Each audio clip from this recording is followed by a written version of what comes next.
तो देखिए अपने 28 लेक्चर हो गए हैं और पिछली बार अपन ने प्रिज्म की शुरुआत की थी और वो इम्पोर्टेंट था, तो मैंने समझाया था उसके कंसेप्ट बेसिक। अभी आज जो पढ़ेंगे वो है 29 नंबर लेक्चर का। फटाफट करना पड़ेगा आज, क्योंकि ये टॉपिक जो है वो बहुत बड़ा है। फटाफट ऐसे नहीं करेंगे, समझा के करेंगे, धीरे धीरे करेंगे। लेकिन स्टार्ट करते हैं सीधी बात, नो बकवास से, कि प्रिज्म का अपवर्तनांक जो है वो अपन को निकालना है। अपवर्तनांक आप जानते हो, म्यू लिख दो, चाहे इसको आप म्यू की जगह एन भी लिख सकते हो, बुक में जो है एन दे रखा है। तो अपवर्तनांक एन जो होता है वो क्या होता है, आपको पता है किसी भी चीज़ का अपवर्तनांक जो होता है वो स्नेल के नियम से होता है, sine I upon sine R होता है। और यहाँ पे जो रिजल्ट आएगा अपने वो आएगा sine delta M plus delta A by 2 upon sine कोण ए बाई 2, ये आएगा। ये जो रिजल्ट आएगा उसमें ये आई का मान है, ये आर का मान है। तो ये जो मंजिल है अपनी यह रहेगी, और इसमें जो है आई का मान और आर का मान अपन को निकालना है। तो अपन अब शुरुआत करते हैं अपनी। ये तो मैंने ऐसे बताया कि भाई अपने को पहुंचना कहाँ है और कैसे निकलेगा। तो शुरुआत करने से सबसे पहला काम है, डायग्राम बनाया है तो भाई ये डायग्राम किस चीज़ का है, क्या है वो समझना है। तो देखिए डायग्राम, जैसे ये तीन फ्लक्स से मिलकर ये बना हुआ है अपना प्रिज्म है, जो मैंने इसकी डेफिनेशन पहले बता दी थी।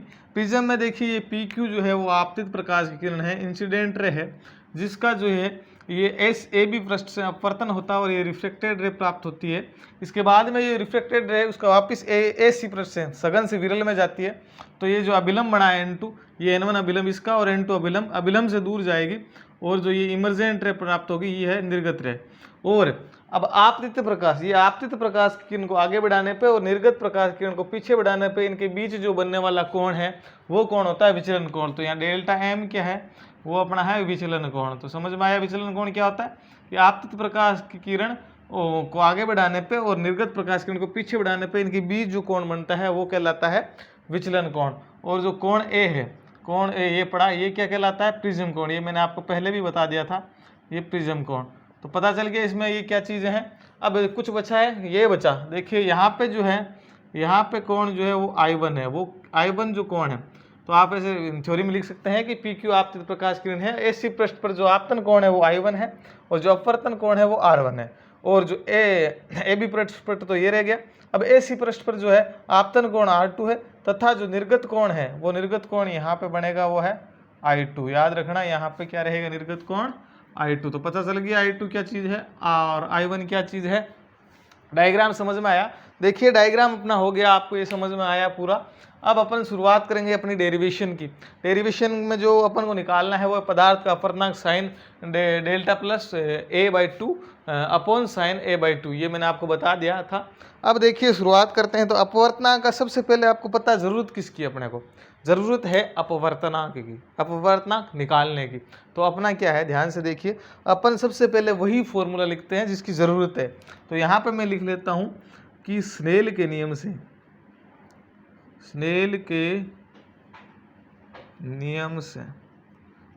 के नियम से जो अपवर्तनांक होता है, स्नेल के नियम से अपवर्तनांक जो होता है वो होता है n बराबर साइन आई बट्टा साइन आर। ये जो पहला नियम होता है स्नेल के नियम से, ये पहला काम अपन ने कर लिया कि स्नेल के नियम से अपवर्तनांक बराबर होता है साइन आई अपॉन आर। आई ये क्या है, ये पूरे प्रिज्म का जो है आपतन कोण है, आर जो है वो प्रिज्म से निकली हुई प्रकाश किरण का अपवर्तन कोण है, ठीक है। तो ये जो है साइन आई अपॉन आर, ये अपन को जरूरत पड़ेगी। अब अपने को क्या करना रहेगा, दूसरा काम आई और आर की वैल्यू निकालनी है। तो देखो आई और आर की वैल्यू निकालनी है तो उसके लिए आपको कुछ चीज़ें दिमाग में पहले ही फिट कर लेनी होगी, तभी आप निकाल पाएंगे। डेरिवेशन बड़ा है थोड़ा सा, लेकिन बहुत ही आसान है अगर आप ध्यान से समझोगे तो, और इम्पोर्टेंट है बहुत, क्योंकि ये एग्ज़ाम में भी पूछा जाता है। तो देखिए साइन आई की वैल्यू या आर की वैल्यू निकालनी है अपने को। तो सबसे पहले आप याद रखना, एक सम चतुर्भुज या चतुर्भुज लेना है। इसमें चतुर्भुज कहाँ दिख रहा है, इसमें देखिए इस पूरे चित्र में एक ही चतुर्भुज है, ये रहा AQTR, ये एक चतुर्भुज है, वो लेना है। उसके जो रूल होते हैं कि चतुर्भुज के चारों कोणों का योग हमेशा 0 होता है। दुनिया में कोई भी चतुर्भुज हो उसकी चारों जो कोण होते हैं उनका योग हमेशा 360 होता है, 360 डिग्री होता है। सॉरी मैंने क्या बोला पता नहीं, लेकिन अब याद रखना कि जो चतुर्भुज या समचतुर्भुज जो होता है कोई भी, तो उसके चारों जो कोणों का मान होता है उसका 360 मान होता है, 360 डिग्री चारों कोणों के योग का मान होता है, ठीक है। तो ये ध्यान में रहेगा। पहले अपन एक चतुर्भुज लेंगे, उसके बाद याद रखना एक त्रिभुज लेंगे, वो लेंगे R1 और R2 जिस त्रिभुज में आ रहे हैं, QTR इसमें आ रहे हैं, वो लेंगे। ये दो चीज़ें याद रखना आप, और इससे अपने को R की वैल्यू प्राप्त हो जाएगी। उसके बाद एक त्रिभुज और लेना रहेगा जिससे अपन को अपनी जो वैल्यू है I की वो मिल जाएगी, वो त्रिभुज ये लेंगे। यहाँ पे मैं कुछ लिख दूंगा, D लिख दूँ, मान लो ये लेंगे DQR, जिसमें डेल्टा M बाह्य कोण वो लेंगे। ये बातें तो आप शुरू में थोड़ी सी दिमाग में फिक्स कर लो कि भाई अपने को करना क्या है, इतना ही ध्यान में रख लोगे तो अपना जो रिजल्ट है वो अपने आप ही मिल जाएगा। ठीक है, तो अपन शुरुआत करते हैं भाई साहब। तो ये अपना पहला काम हो गया। अब अपन निकालते हैं R की वैल्यू या फिर I की वैल्यू। कैसे निकलेगी देखिए, आप क्या लिखोगे, आप लिखोगे कि एक चतुर्भुज लेंगे ये AQTR, AQTR एक चतुर्भुज है। ध्यान से देखना, आराम से देखना, थोड़ा बड़ा होगा तो भी आप पूरा पढ़ना। एक चतुर्भुज है। वैसे मैं पहले लिख के फिर आपको समझा सकता था, पहले यही प्लान था, लेकिन उसमें आप जो है कहेंगे पहले लिख लिया, देखा नहीं, ध्यान से पढ़ेंगे नहीं। इसमें अपन साथ ही सीखेंगे, साथ ही लिखेंगे, साथ ही पढ़ेंगे, तो याद आसानी से होगा।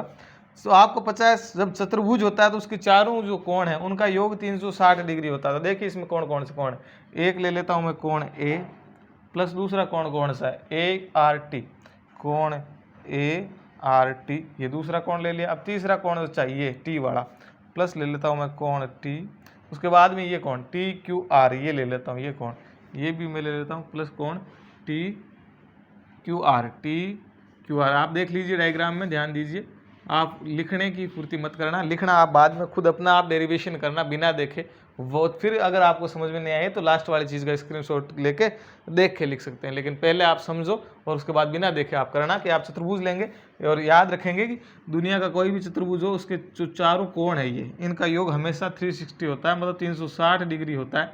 अब कुछ नहीं करना, अब अपने को ध्यान में रखना है कि भाई ये जो कोण देखिए, ये कोण भी देखिए इस पर अभिलंब 90 डिग्री का है, ये कोण भी 90 डिग्री का है, यानी कि कोण जो AQR जो AQ, ये कहाँ लिखा होगा AQR या TQR है, जो कोण TQR ये रहा, TQR 90 डिग्री का है और कोण जो ART है वो भी 90 डिग्री का है। यहाँ पे लिख लेते हैं, चूंकि कोण ART जो है वो कोण TQR के बराबर है और ये है 90 डिग्री के, दोनों कोण 90 डिग्री के, पता है अभिलंब डाल रखे हैं इसलिए 90 डिग्री, तो ये वैल्यू मैं इस जगह रखता हूँ, यहाँ भी 90 लिख देता हूँ, यहाँ भी 90। तो यानी कि जहाँ कोण A है वहाँ कोण A लिख दिया, प्लस कोण जहाँ ART है वहाँ पे 90 डिग्री लिख दिया, प्लस जहाँ पे कोण T है वहाँ पे T का T रख दिया, प्लस TQR की वैल्यू देखिए यहाँ पे 90 डिग्री है तो 90 डिग्री लिख दी, बराबर मैंने लिख दिया 360 जो जैसा पड़ा था वैसा ही लिख दिया। तो यहाँ तक कोई दिक्कत नहीं। आगे देखिए, आगे जोड़वा की करनी है अभी। तो यहाँ पर मैं आगे बढ़ता हूँ कि कोण A प्लस कोण T बराबर 360 माइनस कितना कर लेता हूँ, ये 90 प्लस 90 दोनों 180, तो उधर जाएगा तो माइनस का 180 हो जाएगा, तो माइनस का 180 इज इक्वल टू कितना बचेगा 180, यानी कि कोण A प्लस T के मान कितना आ गया 180। यहाँ पे मैं अगर अलग से लिखना चाहूँ तो यहाँ पे लिख लेता हूँ कोण A प्लस कोण T बराबर कितना आ गया 180 डिग्री। आया कि नहीं आया साहब? आ गया। कैसे आया वो भी आपको मैंने बता दिया, तो यहाँ समझ में आया मामला आपको। तो ये आप इसको भी एक आप इक्वेशन दे लीजिए, इक्वेशन नंबर जैसे ये 1 थी तो इसको मैं दे देता हूँ 2 नंबर। यहाँ तक मामला कंप्लीट, ठीक है। अब आगे बढ़ते हैं अपन। देखिए यहाँ समझ में आया कि भाई चतुर्भुज लेना है, उसके बाद कुछ नहीं करना, उसमें दो जो कोण 90 डिग्री है उनकी वैल्यू रख देंगे और ये रिलेशन आ जाएगा, ठीक है। अब आगे बढ़ते हैं। तो जब चतुर्भुज ले लिया तो अब अपन लेंगे त्रिभुज। त्रिभुज कौन सा लेंगे? त्रिभुज मैंने बताया था जिसमें R और R1 और R2 आ रहे हैं, वो लेना है। तो देखिए त्रिभुज इसमें आ रहा है QRT में त्रिभुज। अब मैं यहाँ पे देखिए नई शुरुआत कर रहा हूँ, तो जहाँ पे नई शुरुआत करता हूँ वहाँ पे अब लिख देता हूँ, तो अब आपको पता चल जाए। अब मैं क्या ले रहा हूँ, यहाँ पे ले रहा हूँ त्रिभुज TQR। कौन सा त्रिभुज? जिसमें R1 R2 है, ये रहा TQR। त्रिभुज TQR में, त्रिभुज TQR में क्या है देखिए, ये TQR में कोण R1 प्लस कोण R2 प्लस कोण T, ये जो तीनों है उनका योग 180 डिग्री होगा। क्यों होगा? ये चीज़ तो आपको आती ही होगी कि दुनिया का कोई सा भी त्रिभुज हो उसके तीनों कोणों का योग हमेशा 180 डिग्री होता है, 180 डिग्री होता है। कोई सा भी त्रिभुज हो जाए, चाहे तीनों कोणों का योग हमेशा 180 डिग्री होता है। ये तो आपको आती है, वैसे मैं बच्चों की तरह समझा रहा हूँ। कोण R1 प्लस कोण R2 प्लस कोण T बराबर कितना हो गया 180 डिग्री। ये कोण R1 प्लस कोण R1, R2 और T, इस त्रिभुज में तीनों कोणों का योग जो है वो 180 डिग्री है। और आपको पता है कोई सा भी त्रिभुज हो उसमें 180 डिग्री ही होता है। तो ये हो गया समीकरण 3। समीकरण 2 और समीकरण 3 पे ध्यान दीजिए। अब ध्यान दीजिए, देखिए ये रहा समीकरण 2, ये रहा समीकरण 3। समीकरण 2 में ये भाग 180 डिग्री बराबर है, समीकरण 3 में ये भाग 180 डिग्री बराबर है। इसका मतलब ये जो भाग पहले वाला भाग है बराबर का, ये दोनों भाग भी आपस में क्या है, बराबर है। 180 डिग्री बराबर है दोनों, तो दोनों भाग बराबर होंगे। तो मैं यहाँ पे सेकंड पार्ट यहाँ पे कर लेता हूँ। पहला पोर्शन यहाँ हुआ, अब यहाँ पे मैं लाइनिंग ले लेता हूँ अपनी। अब मैं क्या करूँगा, यहाँ पे समीकरण 2 व 3 से लिख दूंगा। समीकरण 2 व 3 से, 2 व 3 पे ध्यान दीजिए। 2 व 3 से क्या होगा, कोण ये दोनों जो है आपस में बराबर होगा। तो मैं इसके पहले वाला लिख लेता हूँ, आप इस पे ध्यान दीजिए। डेरिवेशन जो कर रहा हूँ उस पर, कि देखिए ये लिख रहा हूँ मैं, कोण A प्लस कोण T बराबर, अब 180 से इधर वाला लिखूंगा। इधर वाला क्या, देखिए कोण R1 है प्लस कोण R2 है प्लस कोण T है। ठीक है, यही है कि नहीं है, ये रहा कोण R1 कोण R2 का T। तो अब क्या है, यहाँ पे आ गए अपन। अब यहाँ पे देखिए बराबर के दोनों तरफ, इधर भी कोण T प्लस का है, इधर भी एंगल T प्लस का, दोनों एंगल प्लस प्लस के हैं। तो ये जो है दोनों बराबर के इधर उधर हैं तो कट जाएंगे। तो ये कट गए, तो जो बाकी पार्ट बचा वो लिख लेंगे। तो देखिए कोण जो एंगल A है, angle A is equal to, ये बराबर के बाद angle R1 plus angle R2, ये जो है अपना नया इक्वेशन आ गया। ठीक है, अब देखिए एंगल R1 R2 तो आ गया, लेकिन अभी R नहीं आया, R भी नहीं आया, I भी नहीं आया जो अपने को चाहिए। तो वो भी देखो कैसे आएगा, मैं आपको समझाता हूँ। यहाँ पे मैं ये बना लिया थोड़ा सा डिब्बा ताकि अलग दिख जाए। और ये इक्वेशन नंबर कितनी है, 4 नंबर। तो मैं इसको दे देता हूँ इक्वेशन 4। ठीक है, इक्वेशन 4 हो गई आपकी। अब देखिए आगे बढ़ते हैं। आगे कैसे बढ़ते हैं, आगे देखिए। अब देखता हूँ मैं कि एक चीज़ आपको यहाँ पे अलग से ध्यान में रखनी है, थोड़ी अच्छी भी है, इंपॉर्टेंट भी ध्यान में रखना है। यहाँ पे एक याद रखना कि अल्पतम कोण की स्थिति, यानी पहले तो मैं आपको एक ग्राफ बता देता हूँ। सबसे पहले यहाँ पे एक ग्राफ बता देता हूँ जो इसी में आता है टॉपिक में, और हो सकता है एग्जाम में कहीं 1 नंबर का अलग से भी पूछ ले, 7 भी पूछ ले। वो होता है विचलन कोण व आपतन कोण में ग्राफ। विचलन कोण व आपतन कोण में ग्राफ जो क्या होता है वो देखिए ऐसा होता है। यहाँ पे बनाता हूँ मैं छोटा सा, आप ध्यान से में समझना। विचलन कोण और आपतन कोण में जो ग्राफ होता है वो ऐसा होता है। कैसा होता है, यहाँ पे यहाँ ऐसा होता है, ऐसा इस प्रकार। इधर तो होता है ये विचलन कोण, और इधर जो होता है वो होता है आपतन कोण I। ठीक है, यहाँ पे जो विचलन कोण डेल्टा है, आपतन कोण I है। तो विचलन कोण ये रहा, आपतन कोण ये है, इनके बीच में जो है ग्राफ ऐसा होता है। तो देखिए उसको कैसे बोलोगे आप, यहाँ पे समझना, आपको भी आता होगा कि जैसे जैसे आपतन कोण का मान बढ़ाते हैं, शुरू में विचलन कोण का मान घटता है, और एक इस विशेष पॉइंट पे, विशेष आपतन कोण पे विचलन कोण का मान न्यूनतम हो जाता है, और उस न्यूनतम विचलन कोण को बोलते हैं अल्पतम विचलन कोण। इसको बोलते हैं अल्पतम विचलन कोण। जहाँ पे विशेष आपतन कोण पे विचलन कोण का मान न्यूनतम हो जाता है उसे अल्पतम विचलन कोण बोलते हैं। और अल्पतम विचलन कोण के बाद जैसे जैसे अपन आपतन कोण का मान बढ़ा रहे हैं, वैसे वैसे इस विचलन कोण का मान भी बढ़ रहा है। ये देख लिए, तो पहले विचलन कोण का मान घटता है, उसके बाद अल्पतम विचलन कोण आता है विशेष आपतन कोण पे, उसके बाद जैसे जैसे आपतन कोण बढ़ता है विचलन कोण का मान बढ़ता है। ये ग्राफ आप ध्यान में रखना है, ये तो अपन को ध्यान में रखना है। लेकिन इनसे इंपॉर्टेंट ज़्यादा बात एक और है, वो क्या बात है बताता हूँ। कि ये जो अल्पतम विचलन कोण बना, अल्पतम विचलन कोण जो या डेल्टा एम की स्थिति में, अल्पतम विचलन कोण की जो स्थिति है उसमें क्या होता है, उसमें ध्यान में रखना। अल्पतम विचलन कोण की स्थिति में एक चीज़ ध्यान में रखना कि जो ये I1 और I2 है, ये I1 और ये I2, ये दोनों आपस में क्या होते हैं, बराबर होते हैं। यानी कि I1 is equal to I2 होता है। ये इसको आप I के बराबर मान सकते हैं। यहाँ पे आता है ये I जो अपन को चाहिए। ये I क्या है, ये I जो है वो है आपतन कोण फॉर प्रिज्म, प्रिज्म के लिए आपतन कोण है। और एक और ध्यान में रखना कि R1 और R2 भी इस अल्पतम विचलन कोण की स्थिति में बराबर होते हैं। R1 बराबर R2, ये किसके बराबर मान सकते हैं, R के। ये इंपॉर्टेंट चीज़ है, ये जो है ये याद रखना, मोस्ट याद रखना है कि अल्पतम कोण की स्थिति में I1 बराबर I2 बराबर I होता है, और R1 बराबर R2 होता है। इनको मैं R के बराबर मान लो। एक ये भी होता है ये अपनी जरूरत पड़ेगी नहीं, तो इसलिए लिख रहा नहीं हूँ, लेकिन आप याद रखना। एक तीसरा पॉइंट, ये दो तो होते हैं, तीसरा ये होता है कि जो क्यू आर है, जो अपवर्तित प्रकाश किरण है, वो इसके समांतर हो जाती है बीसी, यानी कि यहाँ पे मैं अगर लिख लूँ तो ऐसा भी होता है, क्यू आर जो है समांतर का निशान ऐसा, क्यू आर समांतर बीसी, ये भी होता है। ये तीन कंडीशन होती है अल्पतम विचलन कोण की स्थिति में, लेकिन आपको इन दो की इसकी जरूरत नहीं है, तो यहाँ डेरिवेशन में मैं नहीं लिख रहा हूँ, ध्यान में रखना आप। और यहाँ पे मैं इसको एक अलग इक्वेशन दे देता हूँ। ये मान लीजिए ये है, ये कितनी आ गई थी 4, तो मैं इसको दे दूँ 5, और ये जो बनी इसको मैं दे देता हूँ 6। तो ये पता चल गया कि अल्पतम विचलन कोण की स्थिति में I1 I2 के बराबर होता है और R1 R2 के बराबर होता है। ये आप याद रखना, ठीक है।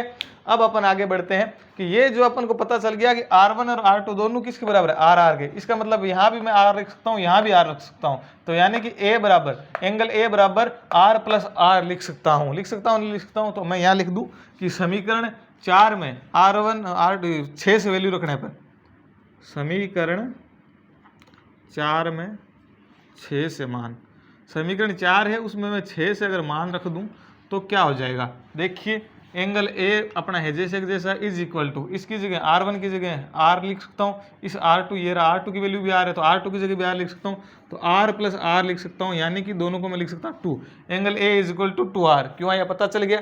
अब ये R की वैल्यू मिली गई कि A बराबर जब 2R है तो R बराबर क्या हो जाएगा, A/2। ये 2 जो है इसके भाग में आ जाएगा, ये तो आपको आता है। A बराबर हो गया को A/2, R बराबर A/2। ये जो अपने को चाहिए था वो मिला कि नहीं मिला, मिल गया साहब। यहाँ पे रखना, फिर वो तो काम लास्ट का है। ये जो अपने को चाहिए था वो मिल गया है। अब मैं इसको एक अलग इक्वेशन दे लेता हूँ यहाँ पे, ये देखिए अब अपन ने 6 तक पहुँच गए, मैं इसको दे देता हूँ 7, तो R प्लस R 2R और R की वैल्यू A/2। ये काम अपना कंप्लीट हुआ। अब अपन निकालेंगे I की वैल्यू। तो मैंने बताया था पहले समचतुर्भुज लेना है, उसकी डेरिवेशन करनी है, फिर अपन क्या करेंगे कि एक कोण लेंगे I की वैल्यू निकालने के लिए। कौन सा कोण लेंगे, जिसमें R1 और R2 है, मैंने बताया था। तो कौन सा है, ये रहा TQR, इसमें R1 R है। तो पहले कौन TQR है वो मैंने जो है लिया था कहीं, ये रहा कौन TQR कहीं लिया था ना, ये रहा TQR, तो ये ले लिया। अब तीसरा मैंने बताया था जिसमें अपना जो डेल्टा M है वो बाह्य कोण है, वो कोण लेना है, तो देखिए वो त्रिभुज लेना है। तो ये इसमें है, देखिए ये रहा DQR, इस त्रिभुज में डेल्टा M बाह्य कोण है, इसका योग आमने जो बाह्य कोण होता है आपको पता भी है, पहले भी पिछले डेरिवेशन में भी बताया था कि बाह्य कोण का मान सामने वाले दोनों कोणों के योग के बराबर होगा, यानी डेल्टा M का मान θ1 और θ2 के योग के बराबर होगा। Delta M is equal to θ1 plus θ2 होगा। तो अपने को θ1 प्लस θ2 होगा, तो θ1 की वैल्यू भी चाहिएगी और θ2 की वैल्यू भी चाहिएगी। तो पहले अपन ऐसा करते हैं कि θ1 और θ2 की वैल्यू निकाल लेते हैं, उसके बाद जो है delta M is equal to θ1 plus θ2 लिखेंगे तो अच्छा रहेगा। तो पहले मैं θ1 की वैल्यू निकालता हूँ। तो यहाँ पे डायग्राम से भी दे सकते हो कि I1 बराबर किसके, I1 जो है इन दोनों के योग के बराबर है।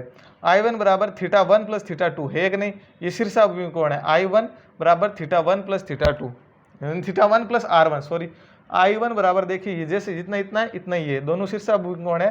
तो I1 बराबर θ1 प्लस θ2 है। तो मैं अगर θ1 लिखना चाहूँगा तो क्या बचेगा, ये पूरे I1 में से अगर मैं R1 निकाल लूँगा तो θ1 बच जाएगा, यानी कि I1 माइनस R1 बराबर θ1। तो चित्र यहाँ पे लिख लेता हूँ मैं कि चित्र से अब अपनी नई शुरुआत है, तो अब लिख देता हूँ मैं, अब जहाँ से शुरुआत होती है वहाँ ये लिख देता हूँ। चित्र से देखिए I1 जो है एंगल I1 बराबर है θ1 plus angle R1, angle θ1 plus R1।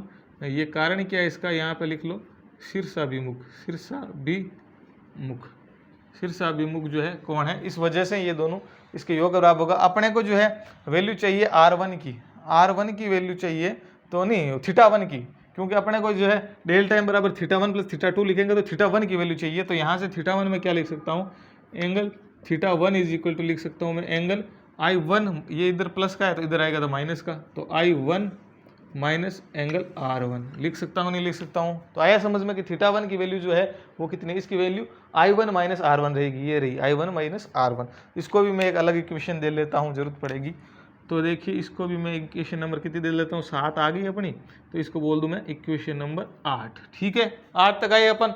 आगे देखिए इसी प्रकार थीटा 2 देखिए I2 किसके बराबर है, थीटा 2 प्लस R2, देखिए ये रहा, ये I2 शीर्षाभिमुख कोण है इसका, तो I2 पूरा ये रहा, ये I2 जो यो भी I2 है, तो I2 है थीटा 2 प्लस R2 के बराबर, अपने को चाहिए थीटा 2, तो इस पूरे I2 में से अगर मैं ये R2 घटा लूँ तो क्या बचेगा, ये थीटा 2 बचेगा, पूरे I2 में से R2 घटा लूँ तो बाकी जो बचेगा वो रहेगा थीटा 2। तो यहाँ पे मैं लिख सकता हूँ इसी प्रकार थीटा 2 बराबर क्या लिख सकता हूँ, I2 माइनस R2, तो यहाँ पे लिख दूँ इसी प्रकार एंगल थीटा 2 बराबर क्या हो जाएगा, I2 माइनस एंगल R2। समझ में आया कि इस पूरे I2 में से इतना R2 घटा दूँ तो क्या बचेगा, थीटा 2। ये थीटा 2 और थीटा 1 क्यों लिखे मैंने, क्योंकि जरूरत पड़ेगी। डेल्टा M जो है वो किसके इक्वल है, डेल्टा M जो है सामने वाले दोनों कोणों थीटा 1 प्लस थीटा 2 के योग के बराबर है। तो जो ये लाइन है वो अब लिखेंगे अपन, ये जो लाइन जो मैं बता रहा हूँ बार बार कि डेल्टा M वाला कोण लेना है, तो अब लेता हूँ कि कौन सा त्रिभुज कौन सा है, DQR, ये लिखता हूँ। अब यहाँ से मैं शुरुआत नहीं कर रहा हूँ, तो यहाँ पे अब लिखता हूँ। अब बोर्ड नीचे भी है, छोटा भी है, तो थोड़ा ध्यान से देखिएगा। त्रिभुज कौन सा ले रहा हूँ मैं, DQR, त्रिभुज DQR में देखिए, DQR में डेल्टा M जो है उसके इक्वल होंगे कौन सा, theta 1 plus theta 2, angle theta 1 plus angle theta 2। क्यों होंगे इक्वल होने की वजह यह है कि जो इस पूरे त्रिभुज में डेल्टा M है वो इसका बाह्य कोण है। और आपको एक चीज पता होगी कि बाह्य कोण का जो मान होता है वो आंतरिक कोणों के योग के बराबर होता है। सामने वाले जो दोनों कोण बन रहे हैं थीटा 1 और थीटा 2, इनके योग के बराबर, यही लिखा है मैंने। तो DQR जो है वो क्या है, DQR में ये याद रखना, यहाँ पे लिख लेता हूँ, डेल्टा M बाह्य कोण है, ठीक है। तो यहाँ तक हो गया कि बाह्य कोण है। अब देखिए अपना जो है बाह्य कोण के बाद जो ये अपन यहाँ पे वैल्यू रख देंगे, इसको मैं इक्वेशन दे देता हूँ एक, इसको मैं पूरी को एक इक्वेशन दे देता हूँ। इक्वेशन नंबर 9 थी, तो ये 10। अब इक्वेशन 10 में समीकरण 10 में मैं क्या रखता हूँ, थीटा 1 और थीटा 2 का वैल्यू 8 और 9 से रख देता हूँ। तो यहाँ पर मैं अगर अलग से लिखना, यहाँ ही लिख देता हूँ कि यहाँ लिखना पड़ेगा मेरे को। अब पूरी डेरिवेशन आएगी नहीं आएगी बोर्ड में पता नहीं, ट्राई करते हैं कि समीकरण किस में, 10 में थीटा 1 पे थीटा 2 का मान, थीटा 1 और थीटा 2 का मान रखते हैं। थीटा 1 का मान देखिए ये रहा I1 माइनस R1, और थीटा 2 का मान ये रहा I2 माइनस R1। तो यहाँ पे मैं लिख देता हूँ कि delta M is equal to, ये क्या है, I1 माइनस R1। तो I1 माइनस R1, ये मैं वैल्यू रख रहा हूँ, कुछ नहीं कर रहा, और प्लस थीटा 2 की वैल्यू जो है वो ये रही I2 माइनस R2, ये रहा प्लस I2 माइनस R2। ये मैंने वैल्यू रखी है सिर्फ, यहाँ तक कुछ नहीं किया। अब अपना कोई काम नहीं है, I1 और R1 है उसको I और R की फॉर्म में रखना है, यानी कि I R की देखिए I1 और I2 की वैल्यू भी I है, R1 और R2 की वैल्यू भी R है। तो जहाँ जहाँ I1 है वहाँ पे I लिख दो, I2 है वहाँ पे I लिख दो, जहाँ R1 है वहाँ R लिख दो, जहाँ R2 है वहाँ पे R लिख दो। कहाँ से, समीकरण 5 व 6 से। तो मैं यहाँ अभी और लिख सकता हूँ, यहाँ पे समीकरण 5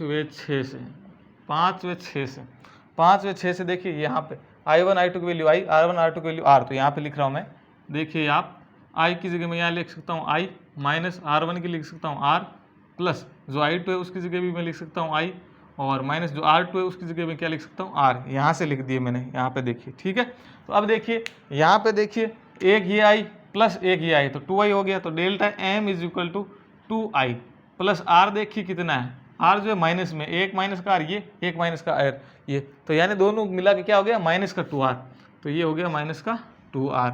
अब यहाँ से मुझे I चाहिए, आपको पता अपना टारगेट तो I है, तो I का चाहिए, तो यहाँ पे मैं जस्ट 2I है वो इधर ले आता हूँ। 2I is equal to 2I जो है, अब इसको डेल्टा M प्लस 2R लिख सकता हूँ, नहीं लिख सकता हूँ, ये माइनस का इधर आएगा तो प्लस का हो जाएगा कि नहीं हो जाएगा। तो यहाँ पर मैं लिख सकता हूँ डेल्टा M प्लस 2R। कैसे कि 2I अपनी जगह पड़ा, इसको डेल्टा M अपनी जगह पड़ा, इसको इधर ले आया तो प्लस 2R बन गया। तो 2I is equal to delta M plus 2R हो गया। अब अपन को I की वैल्यू चाहिए थी, तो ये लिख सकता हूँ डेल्टा M प्लस 2 गुणा R। R देखिए R की वैल्यू ये पड़ी एक और A/2, A के पदों में निकालना तो A, तो R की जगह मैं यहाँ क्या लिख सकता हूँ A/2। यहाँ पे 2I है, जैसे रहने देता हूँ एक बार, और यहाँ पे लिख देता हूँ कारण समीकरण कौन सा है, 7 से, समीकरण 7 से जो है ये वैल्यू आई है। अब देखिए इस R की जगह मैंने A/2 लिख दी यहाँ से, लेकिन यहाँ पे 2 से 2 मैं काट दूँ, इसके बाद में अगर आएगी 2 से 2 लिख दूँ तो यहाँ पर फिर बाकी बचा क्या, डेल्टा M प्लस कोण A बचेगा। तो आई बराबर क्या आएगी, जो अपने को वैल्यू चाहिए थी वो आई कि नहीं आई, आ गई भाई साहब। देखिए डेल्टा एम प्लस कोण ए, ये जो 2 गुणा में था वो चला जाएगा भाग में, हो गया काम अपना। तो आई की वैल्यू भी आ गई, आर की वैल्यू भी आ गई, अब तो कुछ रखना ही नहीं है। समीकरण 1 जो है उसमें वैल्यू रखनी है। ये इक्वेशन नंबर 10 तक पहुंच गए, 11। तो ये जो इक्वेशन 11 है उसकी, और इक्वेशन 11 में और इक्वेशन 7 में जो वैल्यू है वो समीकरण 1 में रख देंगे, तो तब ये बन जाएगा जो अपने को चाहिए था। तो रखता हूँ मैं यहाँ पे समीकरण 1 में कौन सी है, 7 व 11 से आई व आर का मान रखने पर आर का मान जैसे ही रखा अपन को जो चाहिए था वो मिल जाएगा। देखिए क्या चाहिए था, समीकरण देखिए ये क्या है, एन बराबर साइन आई अपॉन आर। तो एन बराबर, ये एन बराबर साइन का अपना साइन पड़ा, आई की वैल्यू कहाँ है, देखिए ये रही इक्वेशन नंबर 11 में। तो आई की वैल्यू ये रही, जो ऐसे जैसे लिख लेता हूँ, डेल्टा एम कोण ए अपॉन 2, ये मैंने लिख ली। अपोन लगा दिए, ये रहा अपोन। इसके बाद देखिए यहाँ पे साइन आर है, तो साइन की जगह साइन लिख देता हूँ, ये साइन। अब आर है, इस आर की जगह वैल्यू ये लिखूंगा यहाँ से आर की, तो ये आर की वैल्यू लिख देता हूँ a/2। तो जो अपने को चाहिए था वो मिल गया। मैंने बताया था कि ये फॉर्मूला जो है इम्पोर्टेंट है, इसको आप याद भी रखना, और ये डेरिवेशन पूरी ध्यान में रखना, बोर्ड एग्जाम में मोस्ट है। एन बराबर अपना बराबर sine delta M plus del a/2 कोण a/2 साइन कोण a/2, और इसमें डेल एम कोण a क्या है वो मैंने पहले ही आपको बता दिया। तो ये डेरिवेशन अपनी यहाँ खत्म होती है। अब देखिए इससे लग के हाथ एक डेरिवेशन और है, लेकिन ये वीडियो बड़ा हो जाएगा, अपन अगली क्लास में कर लेंगे वो। ठीक है, थैंक यू।